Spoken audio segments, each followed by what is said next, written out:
Hello friends, मेरे channel में आप लोग को स्वागत है। तो आज की वीडियो होने वाली है गोल्ड के ऊपर।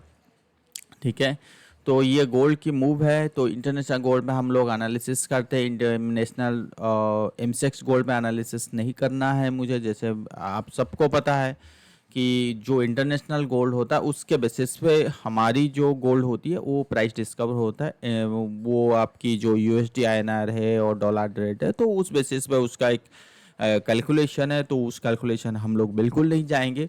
तो जब तक ये इंटरनेशनल गोल्ड में फॉल नहीं होता है, तो लोग कहते हैं कि दिवाली आ रहा है। जैसे अ, अ, वो दिवाली के आसपास होता है ना कि गोल्ड खरीदते हैं, या शादी का सीजन आता है उस टाइम पे गोल्ड की तेजी होती है। तो जनरल इंडियन लोगों का मानना है कि इस टाइम पे गोल्ड की तेजी होती है। तो एक्चुअली जो गोल्ड का तेजी और मंदी उस बेसिस पे नहीं होता, इंटरनेशनल गोल्ड के वजह से ही होता है। और इंटरनेशनल गोल्ड किस बेसिस पे ऊपर और नीचे होता है, तो इसका सिंपल मीनिंग है कि गोल्ड जो होता है वो सेफ हेवन इन्वेस्टमेंट के नाम से आप सबको पता है। और इसका दूसरा मीनिंग ये है कि आपकी करेंसी, हमारी जो करेंसी है ना, इंडियन आईएनआर, इंडियन रुपी या डॉलर, तो आप किसी भी कोने पे चले जाओ तो हर जगह वो करेंसी चलेगा नहीं। हम लोग मानते हैं कि डॉलर इजीली एक्सचेंजेबल है, इजीली इनकैश हो जाता है। वहाँ पे होता है जहाँ पे डेवलप्ड कंट्री है या डेवलपिंग। अगर आप पूरी बैकवर्ड कंट्री में वैसे जगह चले जाओ तो वहाँ पे नहीं भी होगा, वो चीज़ उन लोग को मानेंगे नहीं। तो अगर गोल्ड ही ऐसा एक चीज़ है जो इजीली आपको एनकैश हो जाएगा, इजीली आपको गोल्ड दे के उसके बदले में कोई भी चीज़ खरीद सकते हो। तो इसीलिए गोल्ड को सेफ हेवन इन्वेस्टमेंट के नाम से माना जाता है। ये आज से नहीं है, या ये 100 साल या 200 साल से नहीं है, ये सदियों से है। जब से ये जिंदगी मानव आया है या मनुष्य आया है इस धरती पे, उसी दिन से ही है। ठीक है, तो गोल्ड को इसलिए माना जाता है। यहाँ से क्लियर हो गया। नंबर टू, गोल्ड को क्यों इम्पोर्टेंस दिया जाता है कि अगर मान लो कि कोई भी कंट्री बैंकरप्ट हो रहा है, या कोई भी कंट्री के पास डिपॉजिट ज़्यादा नहीं है, या कुछ भी अनहोनी होने लगता है, तो वो सबसे ज़्यादा देखो, कंट्री जो होता है ना, उनकी जो बैंक्स होती है, जो हमारी जैसे बैंक है आरबीआई, तो वो क्या करते हैं कि एक तो आईएनआर है तो है। जैसे हम लोग क्या करते हैं कि हमारे पास इतना कैश है, इतना रुपया है, इतना पैसा है, तो हम लोग इजीली वो पैसा दे के कोई भी चीज़ खरीदते हैं। बट जब आप कंट्री की बात आता है, कल को अगर यूएस मना करते भाई मैं इंडियन आईएनआर बिल्कुल एक्सेप्ट नहीं करूँगा, तो उस जगह वो क्या करेंगे? तो आरबीआई को मानना है कि आरबीआई आईएनआर जितना रखता है उससे ज़्यादा डॉलर, जो इजीली यूएस डॉलर की बात कर रहा हूँ, डॉलर हो या रशियन करेंसी हो या ऑस्ट्रेलियन डॉलर हो या आपकी यूरो करेंसी हो, तो इनकी सेविंग्स बढ़ाता है।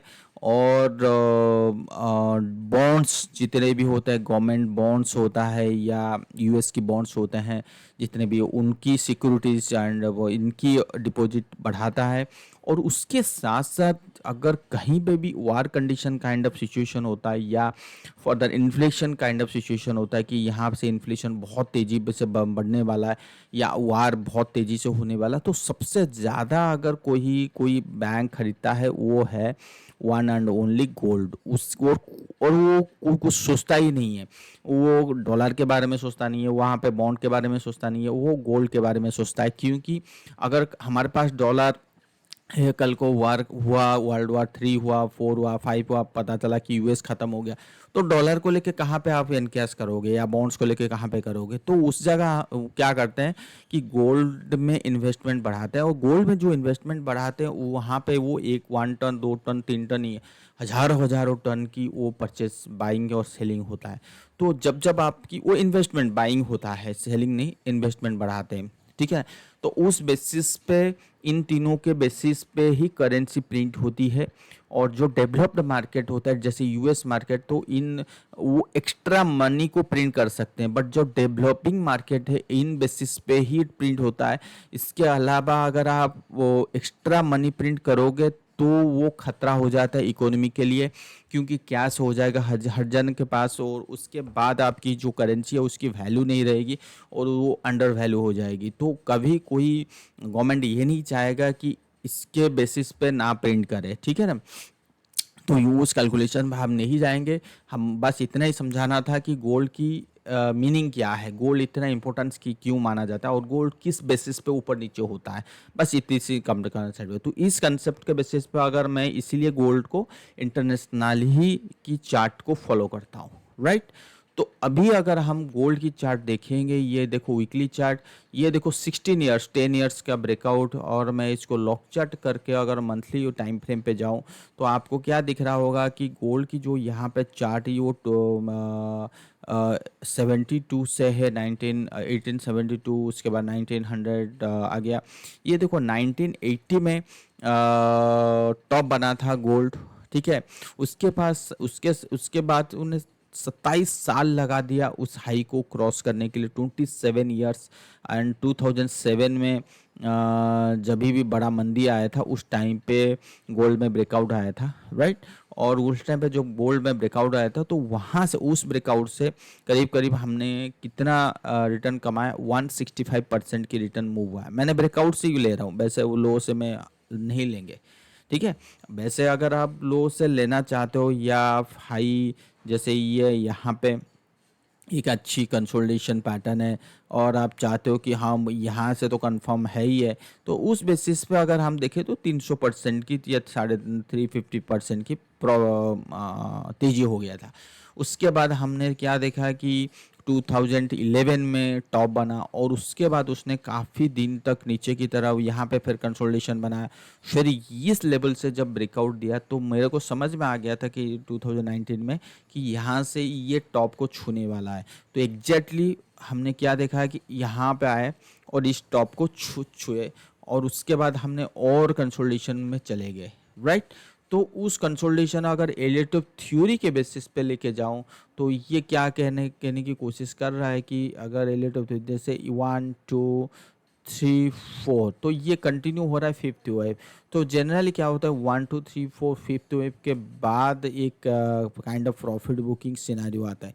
तो आपके दिमाग में आएगा कि यार ये 27 साल का कंसोलिडेशन हुआ यहाँ पे और गोल्ड को यहाँ से बहुत ऊपर जाना चाहिए था। देखिए गोल्ड जो है वो कमोडिटी है और वो स्टॉक मार्केट की तरह 500 या 5000% की रैली नहीं होता है, चाहे गोल्ड हो कॉपर हो। वैसे अगर रैली होगा तो दिक्कत हो जाएगी पूरी इकोनॉमी को, तो वहाँ पे डिमांड सप्लाई, क्योंकि कमोडिटी है, कमोडिटी इक्विटी की तरह कभी रैली होता ही नहीं है, ये चीज़ ध्यान में रखिए। 100% हो गया बहुत बड़ी बात हो जाती है, ठीक है ना, ये चीज़ ध्यान में रखिए। तो गोल्ड में अगर 50% भी तेजी हो गया कोई भी कमोडिटी में बहुत बड़ी बात ही होती है, तो फिर वो डिमांड में क्वेश्चन मार्क आ जाता है, फिर सप्लाई नहीं होती है। तो जब सप्लाई नहीं होता है तो डिमांड मतलब डिमांड जब कम हो जाएगा तो सप्लाई भी कम हो जाएगी, तो उसकी वैल्यू कम हो जाएगी। जैसे सप्लाई ज़्यादा हो जाता है, सॉरी सप्लाई ज़्यादा हो जाता है, डिमांड कम होती है, तो फिर वैल्यू तुरंत गिर जाता है। और गिरने के बाद अगर लगता है कि भाई प्राइस गिर रहा है तो सप्लाई को भी कम कर देते हैं, तो स्लो एंड स्टेडी फिर डिमांड तेजी होने लगती है कि लोअर वैल्यू में। फिर सप्लाई जब कम होता है डिमांड ह्यूज होती है तो उसकी प्राइस और ऊपर हो जाती है। तो डिमांड एंड सप्लाई की जो कम्बिनेशन है और ये जो इकोनॉमिक टर्म है वो बहुत बड़ी चीज़ है। तो अगर यही चीज़ मार्केट में काम करता है और यही चीज़ कमोडिटी में सबसे ज़्यादा काम करता है, जैसे आप सबको पता है। और यहाँ पे फिर हमने यहाँ पे एक टॉप बनाया और वो टॉप कहाँ पे बनाया, 2011 के आसपास बनाया और 2011 यहाँ पे टॉप बना। उसके बाद हमने कंसोलिडेशन किए 2020 से लेके 2004, 4 इयर्स का ब्रेकआउट, मतलब यहाँ पे 10 इयर्स का कंसोलिडेशन, देन अगेन 4 इयर्स का ब्रेकआउट।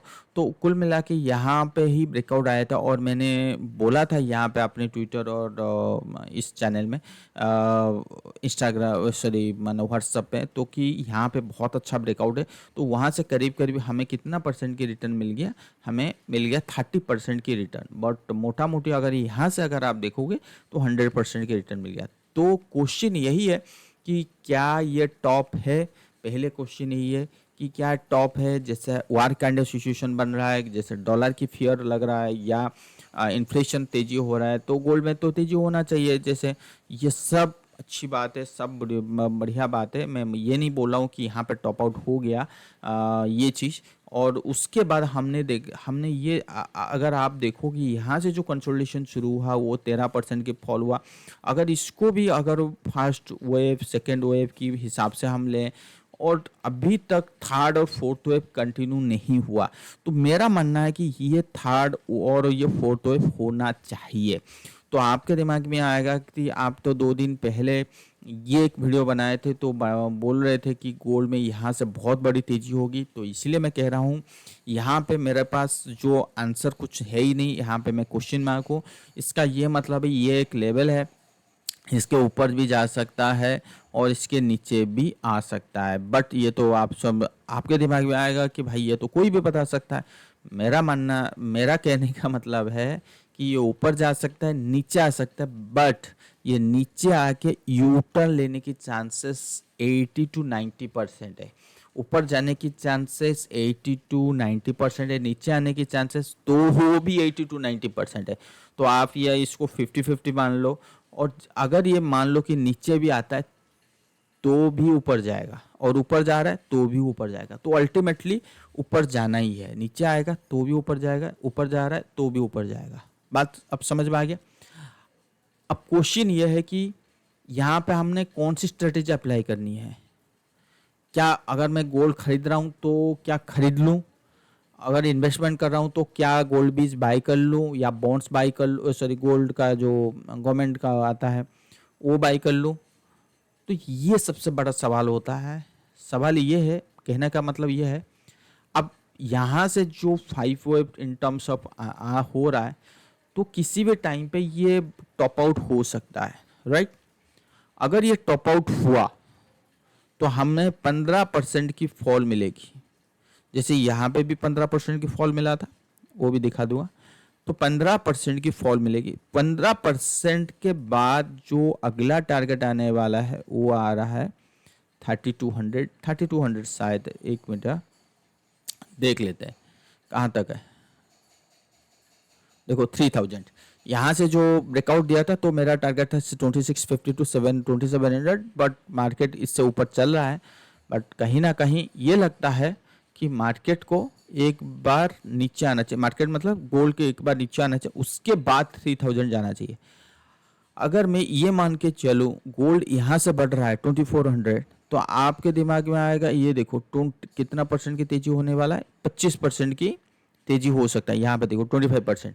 तो आपके दिमाग में आएगा कि ये लेवल कैसे निकाले आप कि यहीं से गोल्ड बढ़ेगा। देखो यहीं से बढ़ेगा मैं ये नहीं बोल रहा हूँ, इसी के आसपास ही बढ़ेगा, क्योंकि इसका कैलकुलेशन है, फिबोनाची कैलकुलेशन होता है, मूविंग एवरेज, ये सब लगाकर कैलकुलेशन होता है।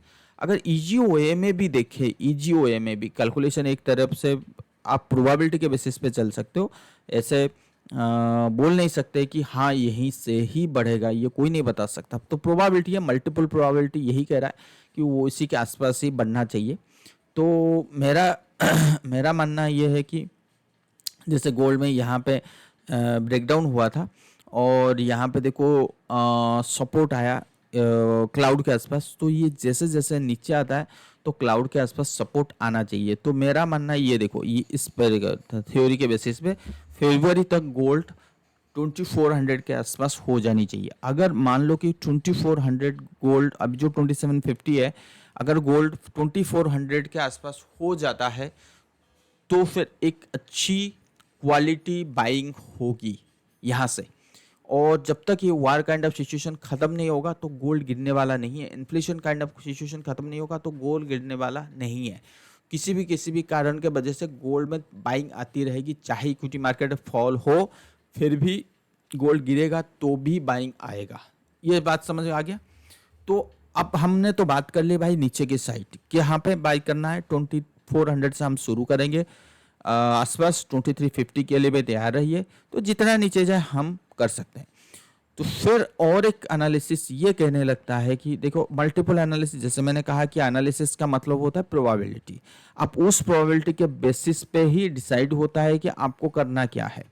और यहाँ पे अगर आप गोल्ड के वर्सेस यूएस मार्केट देखोगे, ये रिलेटिव स्ट्रेंथ इंडेक्स होता है, इसमें देखोगे तो ये क्लियरली से ये कहने का लगता है कि गोल्ड में जो इक्विटी के कंपैरिजन में आने वाले टाइम पे सबसे ज़्यादा तेजी से भागेगा। तो इसका ये मीनिंग भी निकाला जा सकता है कि अगर इक्विटी मार्केट नीचे आता है तो गोल्ड को देखो, पैसा कहीं पे भी कभी भी एफडी में नहीं डालते हैं बड़े बड़े फंड हाउस, तो उनको एक असेट क्लास में डालते हैं, चाहे वो गोल्ड हो, प्रॉपर्टी हो, ये सारे चीज़ें में। तो ये भी इसका मीनिंग है, अगर इक्विटी मार्केट नीचे आ रहा है तो क्या इक्विटी का पैसा गोल्ड पे लग सकता है? हाँ, ये भी है। अभी ये प्रोबेबिलिटी बन रहा है। अब ये जो ब्रेकआउट दे रहा है, तो यहाँ से करीब करीब 30% के रैली के लिए हम तैयार होनी चाहिए। अगर जैसे मैंने कहा 2400 गोल्ड आएगा, अगर गोल्ड गिरेगा तो भी यहाँ पे आ सकती है, ठीक है। तो मल्टीपल प्रोबेबिलिटी है कि ऊपर भी जाने की चांसेस जितना है, नीचे आने की चांसेस उतना भी है। तो करना क्या है यहाँ पे, क्वेश्चन यही है, करना क्या है? तो करना यही है कि आपको अगर जैसे वैल्यूएशन हाई है इक्विटी मार्केट की, तो कम से कम 10 से 15% की जो कैश है आपकी पोर्टफोलियो का, वो डाइवर्ट कर लीजिए गोल्ड पे। और अभी के लिए 60 to 70%, 60% ले लीजिए, 65% ले लीजिए, 60% ले लीजिए, सबसे बढ़िया रहेगा। 60% अभी के टाइम पे आप इन्वेस्ट कर लीजिए गोल्ड में, राइट। गोल्ड यहाँ से बढ़ गया, कुछ करना नहीं है। 40% मान लो कि 40% का मुझे रिटर्न नहीं मिला, और जो एफडी मिलेगा सो मिलेगा, बात खत्म। अब गोल्ड आ गया नीचे 2400 के आसपास, 40% लगा लीजिए, तो आपकी एवरेज कहाँ आ जाएगी?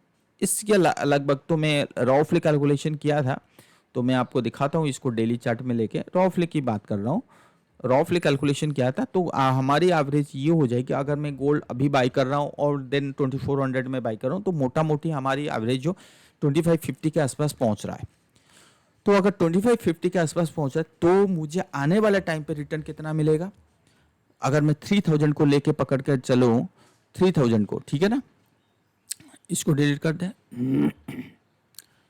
अगर 3000 को लेके चलूँ, यहाँ से अगर मैं मान लो कि यहीं से ना 2550, हाँ यहीं से अगर बाई किया, तो मुझे रिटर्न मिलेगा 15 to 17% रिटर्न मिलेगा, बता रहा हूँ मिलेगा। और ये चीज़ 15 to 17%, सॉरी 15 to 17% मिनिमम। वैसे अगर टारगेट, बड़े वाले टारगेट अगर की बात करें 28%, तो ये तो 3200 और 3000 तो आना ही आना है। 3200 या 3300 ये कहाँ से है मैं अभी बताऊंगा, इस ये फिबोनाची कैलकुलेशन के बेसिस पे मैं बताऊंगा। ये यहाँ तक जा सकता है, ठीक है। अगर यहाँ हमारी बाइंग के बेसिस पे, राइट, एक्चुअली अगर मार्केट नीचे आ गया, यहाँ तक, यहाँ पे आ गया, तो हमें अच्छा वाला प्रॉफिट मिल जाएगा, चाहे यहाँ पे हो चाहे यहाँ पे हो।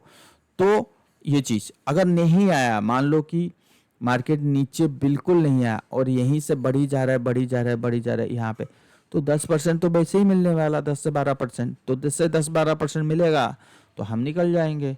या यहाँ यहीं कहीं मिलेगा, इसके आसपास कहीं मिलेगा 15%, तो निकल जाएंगे वो 60% पे, ठीक है। ये होती है पोर्टफोलियो मैनेजमेंट की प्रोसीजर, मनी मैनेजमेंट की बातें होती है। और ये चीज़ 3200 कहाँ से लेके आया, इसको हम 1 मिनट करते हैं मंथली चार्ट, और इसको करते हैं रिसेट, और इसको करते हैं लॉक चार्ट, और इसको करते हैं इनविजुअल, राइट।